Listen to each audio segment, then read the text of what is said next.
নমস্কার বন্ধুরা, পম্পার কিচেনে আপনাদের সকলকে স্বাগত। আজ আমি অপূর্ব স্বাদের পাকা তালের একটা রেসিপি আপনাদের সাথে শেয়ার করব। পাকা তালের বড়া আমরা কম বেশি সবসময় বানিয়ে থাকি, তাই আজকের আর বড়া নয়, আজকের আমি আপনাদের সাথে শেয়ার করব পাকা তালের রসবড়া। রসবড়া খেতে অসম্ভব মজাদার হয়। এটা যেমন নরম তুলতুলে হয় তেমনই রসালো, আর মুখে দিলেই দেখবেন মিলিয়ে যাবে। পাকা তাল দিয়ে বানানো এই রসবড়া একবার হলো আমার মতো ট্রাই করতে পারেন।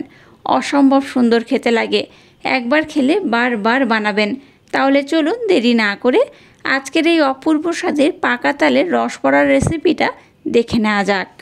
আজকের পাকা তালের যে রেসিপিটা বানাবো তার জন্য দেখুন প্রথমে আমি নিয়ে নিয়েছি এই ছোট্ট কাপের মাপ করে 1 কাপ সুজি। এর মধ্যে দিয়ে দেবো 2 কাপ ময়দা,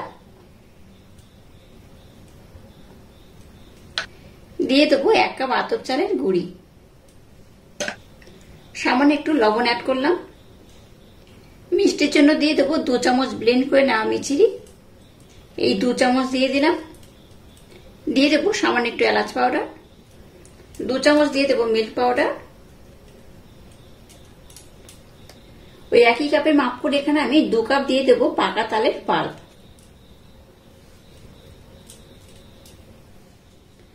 এবার সমস্ত উপকরণ আমি খুব ভালোভাবে মেখে নেব। এখানে দিয়ে দেবো জল।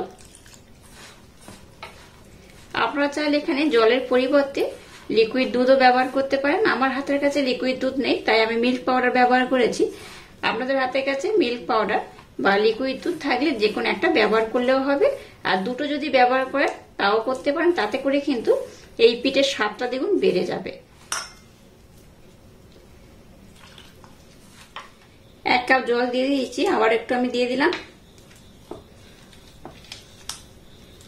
মিশ্রণটার ঘনত্ব কেমন হবে দেখে সেইভাবেই কিন্তু জলটা ব্যবহার করবেন। জল একটু কম বেশি লাগতে পারে। এই মিশ্রণটাকে যেমন খুব আমি ঘন করব না, আবার খুব পাতলাও করব না, তুলনামূলক একটু ঘন করে কিন্তু মাখাতে হবে। আর একটু দিয়ে দেব। যেহেতু এখানে আমি সুজি ব্যবহার করেছি তাই সুজি কিন্তু জলটাকে অ্যাবজর্ব করে নেবে, তাই একটু জলের পরিমাণটা বেশি দিলাম। এবার এটাকে আমি কিন্তু ভালোভাবে মেখে আধা ঘন্টার জন্য রেস্টে রেখে দেবো। আধা ঘন্টার জন্য রেস্টে রাখলে কিন্তু আজকে যে পিঠেটা বানাচ্ছি এর রেজাল্টটা একদম পারফেক্ট হবে। দেখুন মিশ্রণটাকে আমি খুব সুন্দর করে রেডি করে নিয়েছি, আর ঘনত্বটা দেখুন কেমন হয়েছে। ঘনত্বটা কিন্তু এইরকমই হবে, খুব যেমন ঘন নয় আবার খুব পাতলাও নয়। এটা কিন্তু আর একটু ঘন হয়ে যাবে, যেহেতু আমি সুজি ব্যবহার করেছি। সুজি কিন্তু জলটাকে অনেকটা অ্যাবজর্ব করে নেবে। তো যাই হোক, এবার এটাকে আমি আধা ঘন্টার জন্য রেস্টে রেখে দিলাম। আধা ঘন্টা পর আমি আবার ফিরে আসছি। মিশ্রণটাকে রেস্টে রেখে দিয়েছে, ততক্ষণ আমি আরেকটা কাজ কমপ্লিট করব। তার জন্য দেখুন একটা কড়া আমি বসিয়ে দিয়েছি, আর এখানে দিয়ে দেবো বেশ কিছু বাতাসা, আর দিয়ে দেবো অল্প একটু ব্লেন্ড করে রাখা চিনি। এবার এখানে দিয়ে দেবো ওই বাটির মাপ করে 1.5 বাটি জল। যে বাটির মাপ করে আমি চিনি আর বাতাসা নিয়েছি সেই বাটির মাপ করে 1.5 বাটি এখানে আমি জল দিয়ে দেবো।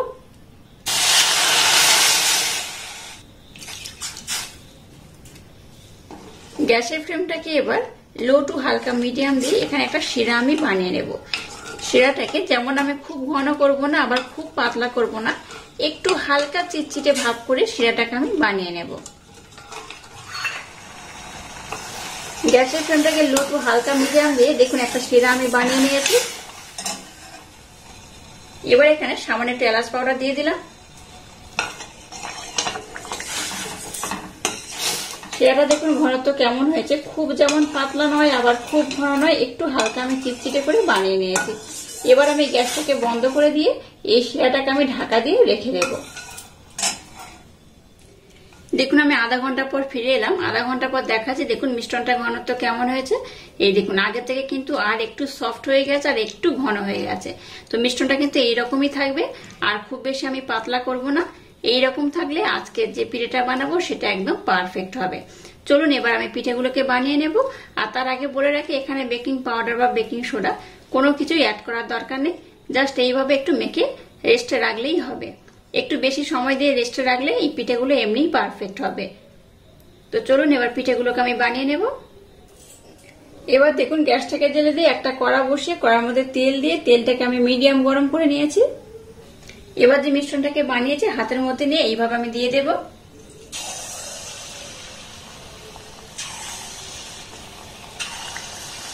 খুব বেশি দেব না, অল্প অল্প দিয়ে আমি ভেজে নেব। আর এগুলো দেখুন আমি একটু কিন্তু বড় বড় করে দিচ্ছি, আপনারা চাইলে একটু ছোট ছোট করেও দিতে পারেন। গ্যাসের ফ্লেমটাকে লো দিয়ে পিঠেগুলোকে তেলের মধ্যে ছাড়বেন। আর যখন দেখবেন পিঠেগুলোর মধ্যে এইরকম কালার চলে এসছে, তখন কি করবেন, গ্যাসের ফ্লেমটাকে মিডিয়াম টু একটু হালকা হাই দিয়ে পিঠেগুলোকে কিন্তু সুন্দর করে ভেজে নিতে হবে। আর দেখুন কত সুন্দর হচ্ছে, দেখে বুঝতেই পারছেন খুব সুন্দরভাবে কিন্তু এগুলো এইভাবে হয়ে যাবে।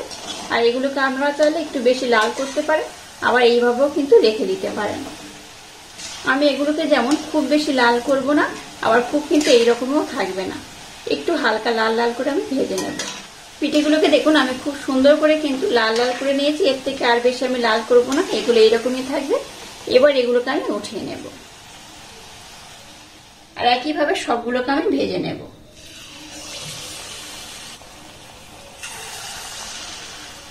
এবার দেখুন যে শিরাটাকে বানিয়েছিলাম শিরাটাকে নিয়ে নিয়েছি, শিরাটা ঠান্ডা হয়ে গেছিল তাই আমি একটু হালকা গরম করে নিয়েছি।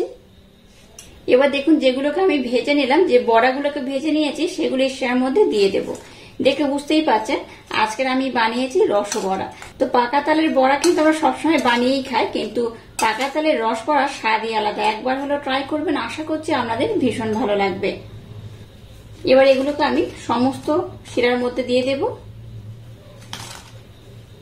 সবগুলোকে দেখুন আমি শিরার মধ্যে দিয়ে দিয়েছি। এবার শিরার মধ্যে দিয়ে এটাকে আমি ওভারনাইটের জন্য রেখে দেব।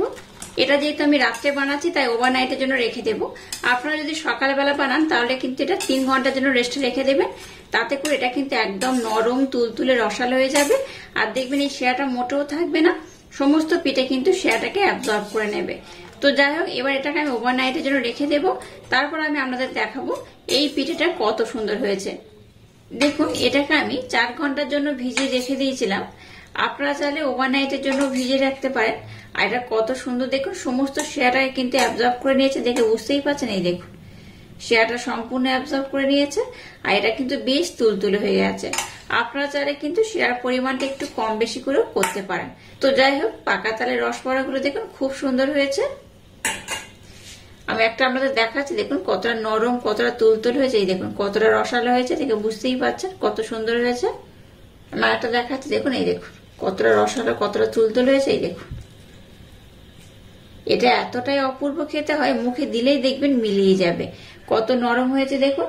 আর আজকের এই অপূর্ব স্বাদের পাকা তালের রসবড়ার রেসিপিটা যদি আপনাদের ভালো লাগে তাহলে চ্যানেলটাকে লাইক শেয়ার কমেন্ট এবং সাবস্ক্রাইব করবেন, আর পাশে থাকা বেল আইকনটা প্রেস করে দেবেন। তাহলে টাটা, আবার দেখা হচ্ছে নতুন কোনো রেসিপি নিয়ে।